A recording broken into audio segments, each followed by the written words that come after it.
नमस्कार छात्रों, कक्षा 5वीं की बोर्ड परीक्षा जल्द ही शुरू होने वाली है। तो मैं यहाँ पे जो पेपर लेकर आया हूँ ये एक 100% जो इम्पोर्टेंट आईएमपी क्वेश्चन जो पिछले प्रश्न पत्र में पूछे गए थे वो यही प्रश्न पत्र है। पिछले प्रश्न पत्र में कौन से प्रश्न पूछे गए थे मैं यहाँ पे आपको पूरा डिटेल में आपको जो पूरा पेपर आपको बताऊँगा और उसमें जो है सोल्यूशन भी आपको करके बताऊँगा।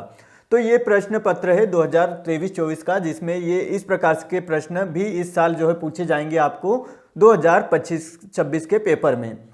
तो दोस्तों यहाँ पे जो इस प्रकार से जो है फुल जो है आपके पास जो 60 नंबर का पेपर पूछा जाएगा आपको। यहाँ पे 60 नंबर के पेपर में से आपको जो है यहाँ पे पूरे प्रश्न आपको जो है हल करके मैं आपको बताऊंगा किस प्रकार से हल करना है। तो यहाँ पर आपको 2.5 घंटे का समय मिलेगा छात्रों। 2.5 घंटे में आपको जो है ये प्रश्न हल करने पड़ेंगे। आपको ऑब्जेक्टिव मिलेंगे, खालिस्तान मिलेंगे और प्रश्न मिलेंगे। तो यहाँ पे 1 से लेके यहाँ पर 5 अंक के जो है ऑब्जेक्टिव रहेंगे, फिर 6 से 10 तक के भी ऑब्जेक्टिव जो खालिस्तान रहेंगे। तो यहाँ पे जो है पहला जो प्रश्न है यहाँ पे कि 24:057 को शब्दों में लिखते हैं। पहला प्रश्न मैं हल करके यहाँ पे बताता हूँ। तो यहाँ पे लिख रखा है 24:057। तो 24:057 को यहाँ पे शब्दों में कैसे लिखा जाता है, तो यहाँ पे सबसे पहले आपको देखना होगा इकाई, दहाई, सैकड़ा, हजार और 10,000। यानी कि ये जो है ये आ गया आपका 24,000। तो 24,000 आ गया और ये आखिरी में 57। तो ये पहला ऑब्जेक्टिव आपका जो है सही रहेगा, 24,057। इसी प्रकार यहाँ पे दूसरा प्रश्न लेते हैं। अंग्रेजी वर्णमाला के वे अक्षर जो आधा घुमाने पर पहले जैसे ही दिखाई देते हैं।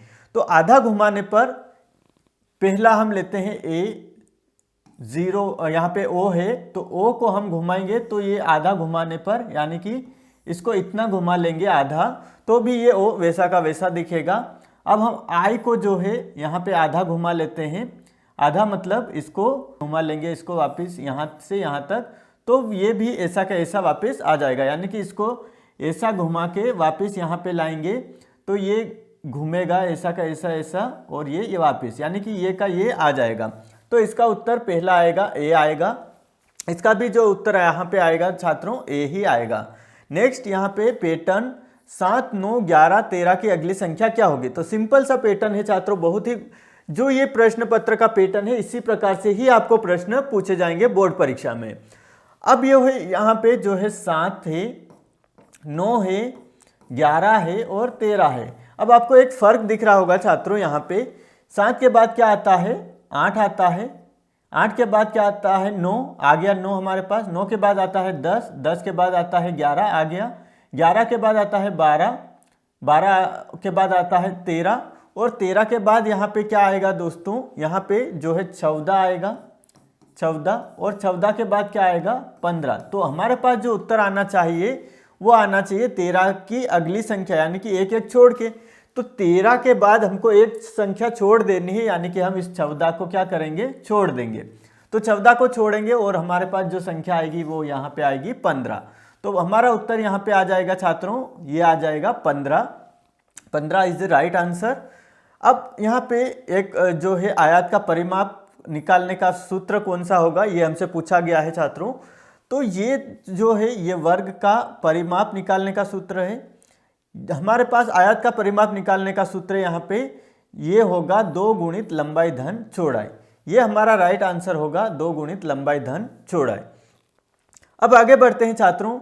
एक बगीचे के बाहर कुछ वाहन खड़े हैं। अब वाहन खड़े हैं ये बताया गया है, बार चार्ट देखकर बताइए कि कौन से वाहन की संख्या सबसे कम है। तो हमको यहाँ पे देखना है, यहाँ पे जो है साइकिल की संख्या है लगभग 55, कार की जो संख्या है लगभग यहाँ पे आ रही है 30, मोटरसाइकिल की आ रही है लगभग यहाँ पे 50, स्कूटर की लगभग आ रही है 40। तो सबसे कम यहाँ पे जो संख्या है वो कार की संख्या है, यहाँ पे कार की संख्या है, तो यहाँ पे हम इसको टिक कर देंगे। सिंपल सा जो इसका उत्तर यहाँ पे आ जाएगा कार। आगे बढ़ते हैं ऑब्जेक्टिव में। निम्नलिखित प्रश्नों में से रिक्त स्थान की पूर्ति कीजिए। तो रिक्त स्थान की पूर्ति करना है हमको। यहाँ पे जो प्रश्न नंबर 6 है, यहाँ पे लिखा गया है 20 मिलीमीटर में कितने सेंटीमीटर होते हैं। तो हमको यहाँ पे लिखना है सेंटीमीटर। तो हमको पहले यहाँ पे देखना पड़ेगा कि हमारे पास मिलीमीटर किसे कहा जाता है। तो हमको यहाँ पे मिलीमीटर में आपको बता देता हूँ। ये हमारे पास एक स्केल है दो छात्रों। अब आपको यहाँ पे दिख रहा होगा स्केल में, यहाँ पे जो 0 से लेके 1 के बीच में जितने जो है इसको ये मिलीमीटर होता है, इसके बाद ये सेंटीमीटर आता है। तो यहाँ पे जो 0 से लेके 1 तक कितने मिलीमीटर है, 10 मिलीमीटर है। 10 मिलीमीटर से मिलके 1 सेंटीमीटर बनता है। तो हमारे पास कितने दो छात्रों यहाँ पे मिलीमीटर है, 20 मिलीमीटर है। तो 10 और 10, 10 ये और 10 ये, 10 और 10 मिलीमीटर मिलके 20 मिलीमीटर बन गए, यानी कि 2 सेंटीमीटर। तो इसका उत्तर आ जाएगा छात्रों यहाँ पे सिंपल 2 सेंटीमीटर। सिंपल सा आंसर है। अब आगे बढ़ते हैं छात्रों, यहाँ पे 4 सेंटीमीटर भुजा वाले वर्ग का क्षेत्रफल। अब वर्ग का क्षेत्रफल का सूत्र आपको याद होना चाहिए। जितने भी सूत्र है छात्रों आपको जो है याद हो जाने चाहिए। वर्ग का क्षेत्रफल, आयत का क्षेत्रफल, आयत का परिमाप, आयत का क्षेत्रफल, सभी के सूत्र आपको याद होने चाहिए। तो यहाँ पे वर्ग का क्षेत्रफल का सूत्र है, वर्ग का क्षेत्रफल बराबर क्या होता है छात्रों, आपको पता होगा। वर्ग के क्षेत्रफल का सूत्र होता है भुजा गुणित भुजा, भुजा गुणित भुजा, या फिर हम बोल सकते हैं भुजा का वर्ग, भुजा का वर्ग। अब हमारे पास भुजा कितनी है, एक 4 सेंटीमीटर। तो सिंपल हम यहाँ पे भुजा की जगह हम 4 लिख देंगे और 4 का वर्ग कर देंगे।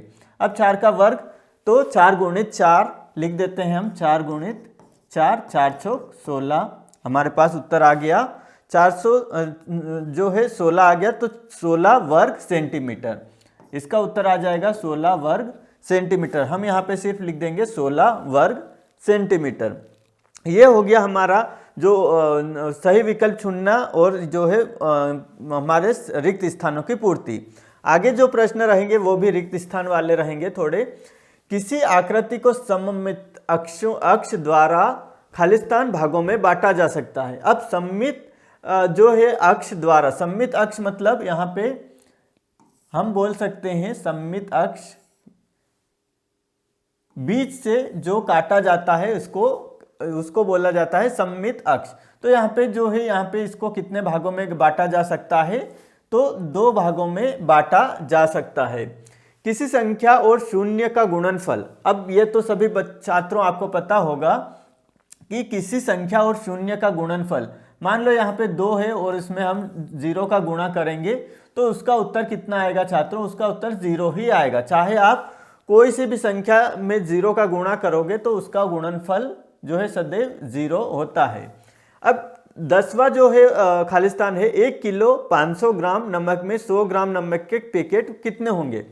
तो यहाँ पे जो है 1 किलो में हमारे पास 1 किलो और 500 ग्राम, 500 ग्राम।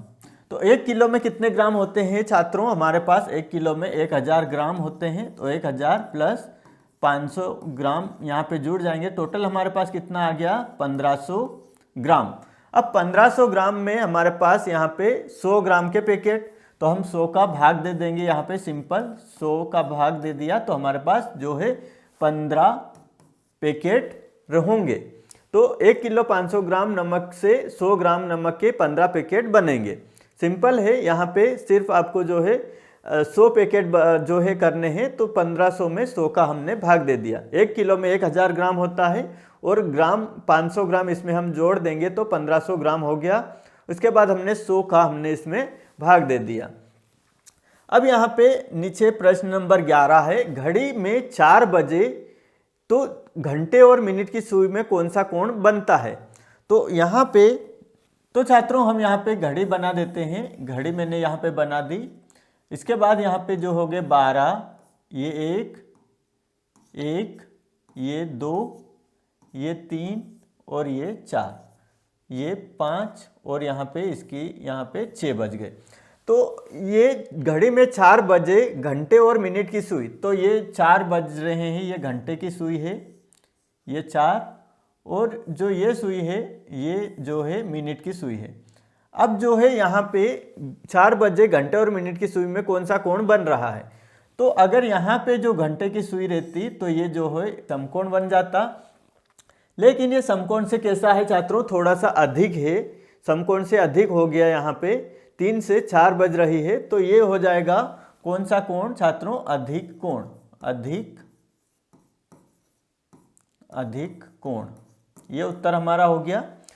चित्रानुसार घड़ी के कांटों के बीच में बनने वाले कोण का नाम लिखिए। छात्रों ये जो इंपॉर्टेंट क्वेश्चन है, बहुत ही इंपॉर्टेंट क्वेश्चन है, जो पिछले साल पूछे गए थे। इसी प्रकार आपको जो है इस साल भी बोर्ड परीक्षा में प्रश्न आएंगे। आगे बढ़ते हैं। चित्रानुसार घड़ी के कांटों के बीच में बनने वाला कोण का नाम लिखिए। अब यहाँ पे 3 और 6 बज रही है, यानी कि सिंपल जो है 90 डिग्री, 90 डिग्री का कोण बन रहा है। 90 डिग्री का कोण यानी कि ये एक प्रकार से बनने वाला कोण कैसा है, समकोण, समकोण बन रहा है, क्योंकि 3 से 6 के बीच में जो कोण है एक प्रकार से समकोण बन रहा है। आगे बढ़ते हैं। किसी आयत की लंबाई 8 सेंटीमीटर है और चौड़ाई 4 सेंटीमीटर है, तो आयत का हमको परिमाप निकालना है। तो आयत का परिमाप निकालने का सूत्र क्या है छात्रों, आयत का परिमाप हमने पिछले प्रश्न में हमने जो है आयत का यहाँ पे परिमाप का सूत्र देख लिया है। तो आयत का परिमाप का सूत्र है 2 गुणित लंबाई धन चौड़ाई। तो यहाँ पे सिंपल हम यहाँ पे जो है फॉर्मूला लगा देंगे आयत का परिमाप का सूत्र का, तो 2 गुणित लंबाई धन चौड़ाई। तो 2 गुणित लंबाई धन चौड़ाई, हमारे पास लंबाई भी है और चौड़ाई भी है, तो बराबर 2, 8 प्लस 4। अब 8 और 4 हमारे पास हो जाएंगे दोस्तों, यहाँ पे 12 हो गए, तो 12 एकम 12, 12 दूनी 24। ये हमारे पास उत्तर आ जाएगा। आयत का परिमाप का जो है परिमाप निकल के आ जाएगा 24 सेंटीमीटर। ये हमारे पास उत्तर आ जाएगा। तो इस प्रकार जो है यहाँ पे जो है आयत की लंबाई हमारे पास और जो परिमाप निकल के आ गया। अब आगे बढ़ते हैं। कोई 2 आकृतियों के नाम लिखिए जो सममित हो, यानी कि जो हमारे पास उनको भाग जो है बांटा जा सके 2 भागों में।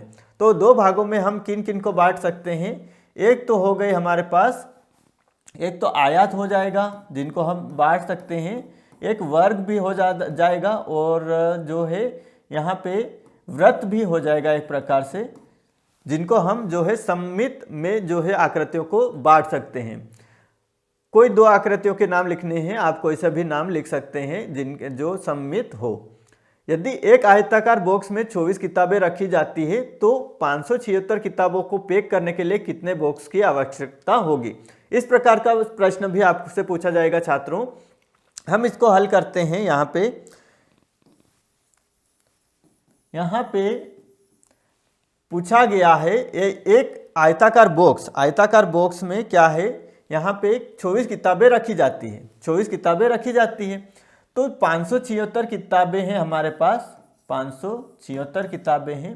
तो इनमें जो है हम इसको सीधे सीधे हम यहाँ पे भाग दे सकते हैं यहाँ पे। तो यहाँ पे 24 का हम इसमें भाग दे देंगे 576 में। तो 576 में जो है 24 का भाग इसलिए देंगे क्योंकि एक हमारे पास जो है बॉक्स है उसमें 24 किताबें हमने रख ली है, तो हमको 576 किताबें कितने बॉक्स में रख पाएंगे वो हमको लिखनी है। तो यहाँ पे जो है हम इसको भाग दे देते हैं। 2 एकम 2, 2 दूनी 4, 2 दूनी 4, 2 अट्ठी 16 और 2 अट्ठी 16, 2 चंग 12, 2 एकम 2, 2 चौक 8, 2 चौक 8, 2 तिया 6, 2 सत्ती 14, 2 दूनी 4, 3 एकम 3, 3 दूनी 6, 3 चौक 12, यानी कि जो है यहाँ पे 24 हमारे पास आया उत्तर। 24 का मतलब है कि कितने बॉक्स की आवश्यकता होगी, तो हमको सिंपल लिख देना है 24 बॉक्स की आवश्यकता होगी। आप जो है ये भाग आप इस प्रकार से भी कर सकते हैं, 24 और ये है 576, इस प्रकार से भी आप इसका भाग दे सकते हैं। आप चाहे तो दोनों विधियों का इस्तेमाल कर सकते हैं। तो यहाँ पे हमको 24 बॉक्स की आवश्यकता होगी जो है 576 किताब रखने के लिए। आगे बढ़ते हैं। 7 किलोग्राम में कितने ग्राम होते हैं।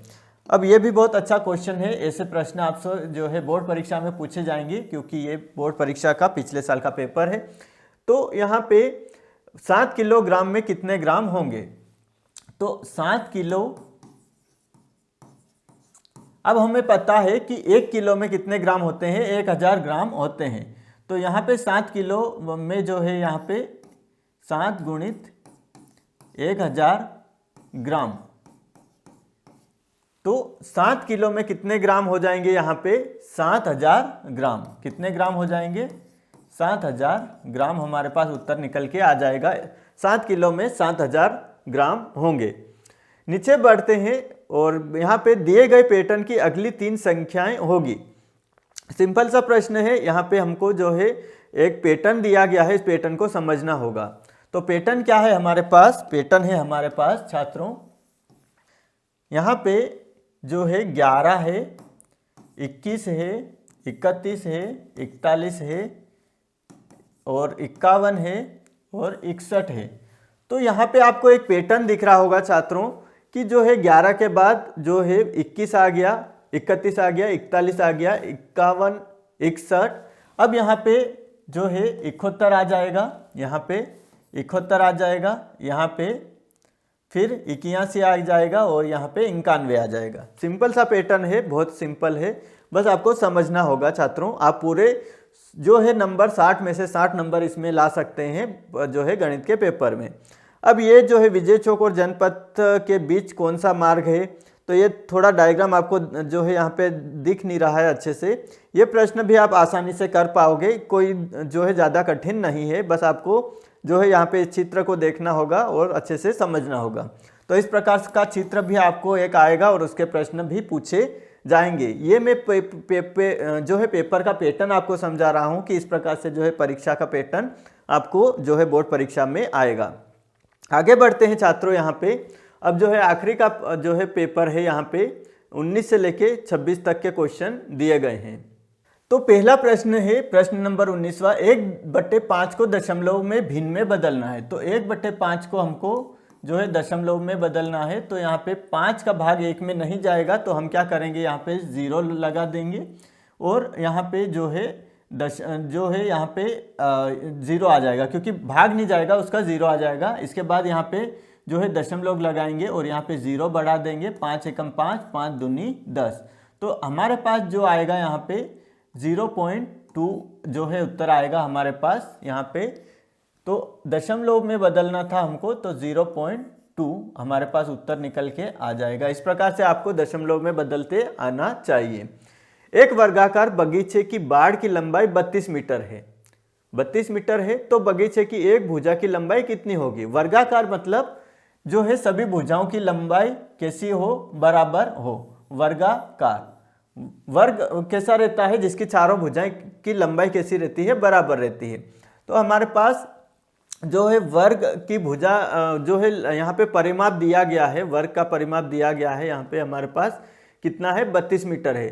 तो यहाँ पे तो बगीचे की एक भुजा की लंबाई कितनी होगी, तो एक भुजा की लंबाई निकालने के लिए हम यहाँ पे जो है परिमाप का सूत्र लगा देंगे, वर्ग का परिमाप बराबर 4 गुणित भुजा, 4 गुणित भुजा। तो वर्ग का परिमाप हमारे पास कितना है यहाँ पे छात्रों 32 है और 4 गुणित भुजा ये हमने लिख लिया। तो 4 जो गुणे में है ये बट्टे में आ जाएगा, इधर बराबर के इधर लाएंगे तो गुणा का जो रहता है वो इधर आके बट्टे में हो जाएगा। बराबर भुजा हमारे पास है 4 एकम 4, 4 चौक 16, 4 पंजे 20, 4 छंग 24, 4 7 28, 4 8 32। तो 8 आया। तो एक भुजा की लंबाई है छात्रों हमारे पास कितनी है 8 मीटर है। कितनी है 8 मीटर। 8 मीटर हमारा जो है उत्तर निकल के आ गया। एक भुजा की लंबाई है 8 मीटर। तो आगे बढ़ते हैं छात्रों, यहाँ पे प्रश्न नंबर 21 है, चार्ट में देकर बताइए कि बच्चों का कितना भाग फुटबॉल खेलना और कितना हॉकी खेलना पसंद करते हैं। तो हॉकी खेलने वाले जो है यहाँ पे पूरा जो है गोला है ये 4 भाग में डिवाइड है, 1 2 3 4। इस प्रकार से देखा जाए तो यहाँ पे 1 2 3 और ये 4 भाग हैं। तो 4 भाग में से जो है यहाँ पे 4 भाग में से यहाँ पे कितने जो है हॉकी खेलना पसंद करते हैं। तो यहाँ पे हॉकी खेलने वाले हैं, हॉकी खेलने वाले हैं यहाँ पे कितने 3 भाग जो है हॉकी खेलने वाले जो है बच्चे हैं, और जो है फुटबॉल खेलने वाले सिर्फ जो है 1% जो है फुटबॉल खेलते हैं। फुटबॉल कितना खेलते हैं? 1% खेलते हैं। तो यहाँ पे जो है खेलना पसंद करने वाले, तो पसंद करने वाले कितने हैं? यहाँ पे पसंद करने वाले, तो जो है फुटबॉल हॉकी पसंद करने वाले कितने हो जाएंगे? यहाँ पे हॉकी पसंद करने वाले कुल भाग हमारे पास 4 है, तो यहाँ पे हो जाएगा 3/4। और यहाँ पे जो है फुटबॉल पसंद करने वाले कितने हो जाएंगे छात्रों? यहाँ पे फुटबॉल पसंद करने वाले 1/4। तो ये उत्तर निकल के आ गया आपका इस प्रकार से। आगे बढ़ते हैं। एक दुकानदार ने 5040 जो है संतरे खरीदे और उन्हें एक जैसे 20 डिब्बों में बराबर बराबर रख गया। बताइए प्रत्येक डिब्बे में कितने संतरे आए। तो कितने संतरे आए वो बहुत ही आसान है। यहाँ पे उन्होंने एक जैसे 20 डिब्बों में कितने संतरे रखे? 5040। तो 5040 जो है संतरे रख दिए। तो यहाँ पे मैं लिख देता हूँ 5040, और जो है कितने डिब्बों में? 20 डिब्बों में रखे। तो ये 0 से 0 कट गया, 2 एकम 2, 2 दूनी 4 और बचा 1, तो 2 पंजे 10 और 2 दूनी 4। तो यानी कि एक एक डिब्बे में कितने कितने संतरे आए छात्रों? यहाँ पे एक डिब्बे में 252 संतरे आए। तो प्रत्येक डिब्बे में कितने संतरे आए ये हमको बताना था। तो प्रत्येक डिब्बे में 252 संतरे जो है रखे गए एक एक डिब्बे में। आगे बढ़ते हैं छात्रों, और जो है अब जो है 23 से 26 तक 5-5 अंक के प्रश्नों के जो है उत्तर आपको देने हैं। तो 5-5 नंबर के जो है प्रश्न के उत्तर यहाँ पे हमको देने पड़ेंगे। पहला प्रश्न है, दुकान में एक टेबल का मूल्य 250 रुपया है। कितना है छात्रों? यहाँ पे एक टेबल का 250 रुपया है। तो 8 टेबल खरीदी विजय ने, तो 201 यहाँ पे हल लिख देते हैं। हल, एक टेबल का मूल्य, एक टेबल का मूल्य बराबर 250 रुपये। तो 8 टेबल का मूल्य कितना हो जाएगा? 8 टेबल का मूल्य बराबर 250 गुणित 8। 8 का गुणा कर देंगे तो हमारे पास कुल जो है मूल्य निकल के आ जाएगा। तथा 500 रुपये की एक कुर्सी भी खरीदी, लेकिन हमको इसका मूल्य पहले निकाल लेते हैं। तो यहाँ पे 250 में 8 का गुणा कर देंगे, 0, 8 पंजे 40, 0 हासिल गया 4, तो 8 एकम 8, 8 दूनी 16, 16 और 4 20। यानी कि हमारे पास जो है 2000 रुपये की जो है हमने यहाँ पे क्या खरीद ली? टोटल 8 टेबलें खरीद ली हमने, और उसमें हमको 500 रुपये की कुर्सी। तो विजय ने दुकानदार को कितने रुपये दिए? तो 500 रुपये हम इसमें और जोड़ देते हैं, 500 रुपये, क्योंकि 500 रुपये की कुर्सी भी खरीदी। तो कुल जो रुपये हैं विजय ने दुकानदार को 2500 रुपये दिए। सिंपल सा आंसर है हमारे पास, 2500 रुपये दिए। आगे बढ़ते हैं। कमला के पास 28 आइसक्रीम थी। कितनी थी? यहाँ पे कमला के पास कुल 28 आइसक्रीम थी। 28 आइसक्रीम थी। उसने आइसक्रीम का 1/4 भाग मोहन और 1/2 भाग सीता को दे दिया। तो कुल भाग हम निकाल लेते हैं यहाँ से। ये हम कुल भाग निकाल लेते हैं। इसके बाद हम इसको मान लेंगे, ये कुल जो है आइसक्रीम जो है यहाँ पे हमने इसको 1 मान लेंगे, क्योंकि जो है इसी में से हम जो है दे रहे हैं। x भी मान सकते हैं आप, लेकिन हम जो है कुल भाग निकाल लेते हैं। तो 1/4 प्लस 1/2 इसने दे दिया कमला ने, इसमें से 28 में से। तो 1/4 और 1/2 यानी कि कुल भाग इसने कितना दिया? तो 4 और 2 का हम एलसीएम निकालेंगे। तो 2 दूनी 4 और 2 एकम 2, 2 एकम 2, 2। तो यहाँ पे कितना आया? 2 गुणित 2 बराबर 4 जो है टोटल निकल के आया एलसीएम। तो 4 हमने ले लिया। तो यहाँ पे 1/4 गुणित 4 किया हमने, तो 4 एकम 4 कट गया, तो यहाँ पे बचा 1। फिर 1/2 गुणित फिर 4 लिया, तो 2 दूनी 4, 2 एकम 2, तो प्लस हमारे पास 2 आया। इसके बाद 2 और 1 कितना हो जाएगा? 3/4। यानी कि हमने 3/4 भाग जो है आइसक्रीम का जो है बांट दिया। किसको? सीता और मोहन को बांट दिया 3/4 भाग। अब एक भाग हमको बचा है। तो कमला के पास आइसक्रीम का कौन सा भाग शेष बचा है? यानी कि कमला से हमको जो है भाग निकालना है। तो 1 माइनस 3/4 ये हमको जो है भाग निकालना, क्योंकि ये 28 किसके बराबर हम मान रहे हैं? 1 के बराबर मान रहे हैं छात्रों, क्योंकि जो है यहाँ पे हमने 1/4 और 1/2 भाग हमने दे दिया था मोहन और सीता को। तो कमला के पास कितना बचा? तो कमला के पास 100% बचा, यानी कि एक जो हमने 28 के बराबर मान लिया। तो यहाँ पे कितना आ जाएगा? 4 एकम 4 माइनस 3/4। तो 4 में से 3 गए तो कितना आएगा छात्रों? यहाँ पे 1/4 भाग आ जाएगा। किसके आ जाएगा? यहाँ पे कमला का भाग आ जाएगा। तो कमला के पास जो है शेष बचा भाग कितना आ जाएगा? 1/4। तो 3/4 उसने दे दिया था किसको? जो है टोटल एक मोहन को और एक सीता को दे दिया था भाग। तो इस प्रकार जो आंसर आएगा 1/4 उत्तर आ जाएगा यहाँ पे। आगे बढ़ते हैं छात्रों। जो अंत के सवाल हमारे पास बचे, हमने पूरा पेपर जो है सोल्व कर लिया है कक्षा 5वीं बोर्ड परीक्षा का, और ये 100% इम्पोर्टेंट IMP प्रश्न है। ये 100% जो इसी प्रकार से प्रश्न आपको वार्षिक परीक्षा में पूछे जाएंगे इस साल। अगला प्रश्न है 15, 30, 45 का सबसे बड़ा साझा गुणनखंड लिखिए, यानी कि हमको HCF यहाँ पे निकालना है, हाईएस्ट कोफिशिएंट फैक्टर। HCF साझा गुणनखंड मतलब HCF। तो 15, 30, 45, तो 15, 30 और 45। तो 15 का जो है हम यहाँ पे गुणनखंड निकालेंगे। 15 का गुणनखंड तो 3 पंजे 15 और 5 एकम 5, तो 3 गुणित 5 आ गया। 30 का हम गुणनखंड निकालेंगे। 30 का निकाल लेते हैं। 30 का तो 2 एकम 2, 2 पंजे 10 और 3 पंजे 15 और 5 एकम 5, तो 2 गुणित 3 गुणित 5। इसी प्रकार 45 का जो है यहाँ पे गुणनखंड निकालेंगे। तो 3 एकम 3 और 3 पंजे 15, 3 पंजे 15 और 5 एकम 5, तो 3 गुणित 5। अब यहाँ पे हमको साझा गुणनखंड निकालना है, HCF निकालना है। सिंपल है, जो सभी में आ रहा है उसको हम लिखेंगे। यहाँ पे 3 आ रहा है, यहाँ पे 3 आ रहा है और यहाँ पे 3 आ रहा है। तो HCF निकालने का सिंपल फॉर्मूला है, जो जिसमें कॉमन आ रहा है वो लिख दो। 3 आया। इसके बाद 5 आ रहा है, इसमें 5 इसमें भी आ रहा है और 5 इसमें भी है, तो गुणित 5 कर दो। तो हमारे पास जो निकल के आएगा इसका उत्तर वो 3 5 15 या 3 पंजे 15 उत्तर हमारे पास निकल के आ जाएगा इसका आंसर। सिंपल है, इस प्रकार से आपको करना है। जो अंत का प्रश्न है वो बहुत ही इंटरेस्टिंग है और आसान भी है। अब उसको हम हल करते हैं यहाँ पे। तो प्रश्न नंबर जो है 26वां छात्रों क्या बोल रहा है? एक व्यक्ति ने बैंक से मोटरसाइकिल खरीदने के लिए 65,000 का कर्ज लिया। कितने का? 65,000 का उसने कर्ज लिया। उसने एक वर्ष में हर माह समान किस्तों में कुल जो है 78,684 वापस किए। बताए उसने हर महीने कितने रुपये जो है किस्त दी।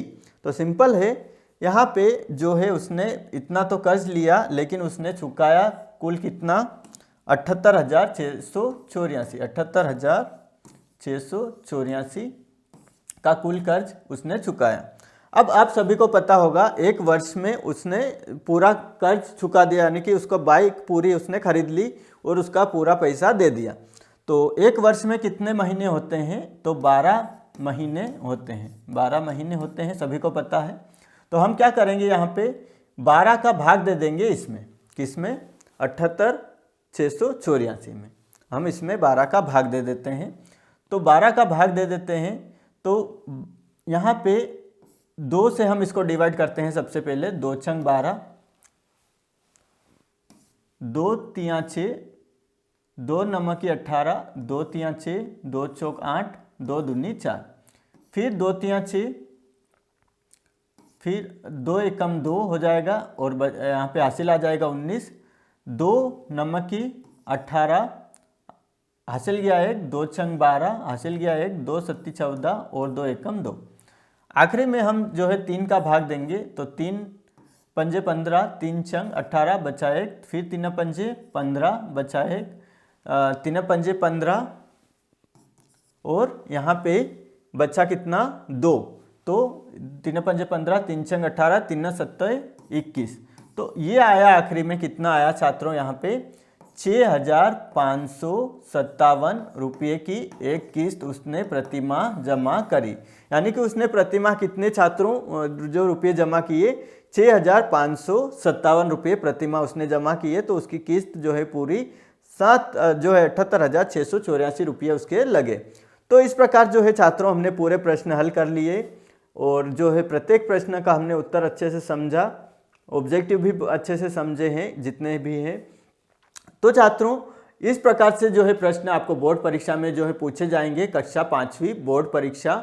और इसी प्रकार के जो है पैटर्न के अनुसार आपका जो है उत्तर जो है तैयारी करनी है, ताकि आप जो है परीक्षा में अच्छे नंबर ला सके पूरे के पूरे। आशा करता हूं छात्रों ये वीडियो की में जो मैंने पेपर समझाया है वो आपको अच्छे से समझ में आया होगा। अगर आपको कोई सा भी प्रश्न समझ में नहीं आया तो मुझे कमेंट में ज़रूर पूछें, ताकि मैं उसको नेक्स्ट वीडियो में अच्छे से समझा सकूं। तो छात्रों ऐसे ही एजुकेशन से संबंधित वीडियो के लिए मैथ्स सर यूट्यूब चैनल को सब्सक्राइब कर लीजिए, साथ ही इस वीडियो को लाइक एवं शेयर ज़रूर करें।